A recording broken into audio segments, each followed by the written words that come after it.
আমি একটা মেয়ে হয়ে বলতেছি, ছেলেরা আসলেই অনেক বেশি ভালোবাসে। কেউ মানুক বা না মানুক, আমি এই কথাটা মানি। এটা একটা আপুর গল্প। আপু আমাকে বলছিল, আমি যখন ইন্টার ফার্স্ট ইয়ারে পড়ি, একটা ছেলে আমার পিছনে সব সময় ঘুরঘুর করতো। আমি যেখানেই যেতাম ও ঠিক আমার পিছনেই থাকতো। আমরা একই মহল্লাতে থাকতাম। সেই ছোটবেলা থেকে আমি ওকে দেখতেছি।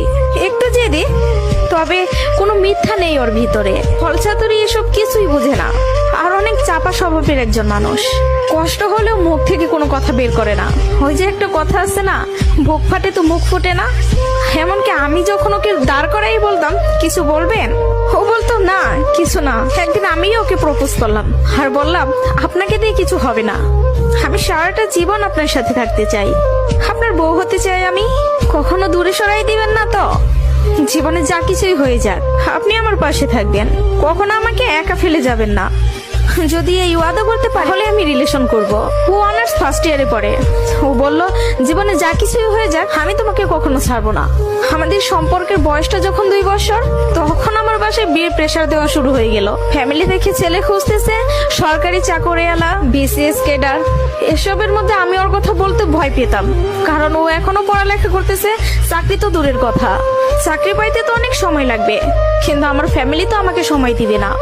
আমি অনেক কষ্টে আম্মুকে রাজি করাই। আম্মু যেন আব্বুকে এই কথাটা বলে, আর আম্মু আব্বুকে বলে। আব্বু সাথে সাথে মুখের উপর বলে দেয়, সম্ভব না, বেকার ছেলের হাতে আমি আমার মেয়েকে দিব না। তখন আমিও ভাবছিলাম, কথাটা তো ভুল না, কথাটা তো সঠিক। কোনো বাবা মাই চাইবে না বেকার ছেলের কাছে মেয়েকে বিয়ে দিতে। আমি নিজেও তো কখনো চাইবো না, কিন্তু তারপরও মাথায় চলতেছে, আমি যদি ওকে হারাই ফেলি আর কখন কি ফিরে পাবো ওকে? আমি তো আর ফিরে পাবো না। পরবর্তীতে আমি ওকে সব বলি, ওকে বলি কি করব বলো। তখন বুঝতে পারতেছিলাম ও কান্না করতেছে। ও আমাকে বলে, আম্মু ডাকতেছে, জাস্ট একটা মিনিট, আমি আম্মুর কথাটা শুনে আসি, তুমি একটু লাইনে থাকো, এসে তোমার সাথে আমি কথা বলতেছি। আমি তোমার জীবনে আছি 2টা বছর, কতটুকু আমাকে চিনো জানো আমি জানি না, কিন্তু তোমার পরিবার তোমার সাথে 18টা বছর তোমার পাশে আছে। আমি কখনো বলবো না যে তুমি তাদের ছেড়ে আমার কাছে চলে আসো। আমি জানি না আমার বাসায় থেকে মেনে নিবে কিনা। পড়ালেখা শেষ করতে করতে আরো 2টা বছর লেগে যাবে, কবে চাকরি পাবো সেটারও তো কোনো ঠিক নাই। আমি যদি তোমাকে ভালো না রাখতে পারি, আমি তো নিজেকে কখনো মাফ করতে পারবো না।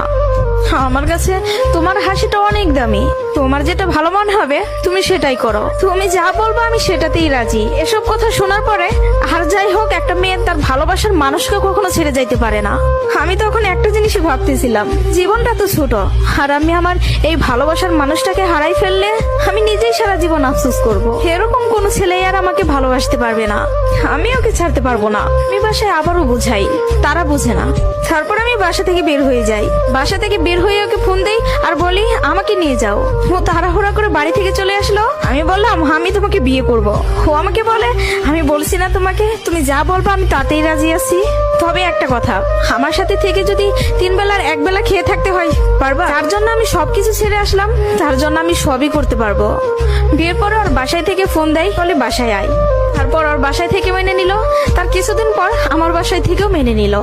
ভালোবাসার জায়গা থেকে যদি বলি, প্রিয় মানুষটাকে নিজের করে পাওয়ার মধ্যে অন্যরকম একটা সুখ কাজ করে, যে সুখটা কখনোই টাকা দিয়ে কেনা যাবে না।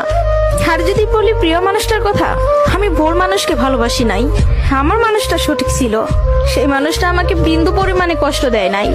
আমি সবসময় একটা কথা বলি, ভালোবাসা সুন্দর যদি মানুষটা সঠিক হয়। প্রিয় মানুষটা যখন নিজের হয়ে যায়, তখন এতটা শান্তি অনুভব হয় তা হয়তো বলে বোঝানো যাবে না। সুখে থাকতে, ভালো থাকতে টাকা পয়সার আমূল প্রয়োজন পড়ে না, যদি ভালোবাসার মানুষটা পাশে থাকে। কাউকে ধরলে হাতটা শক্ত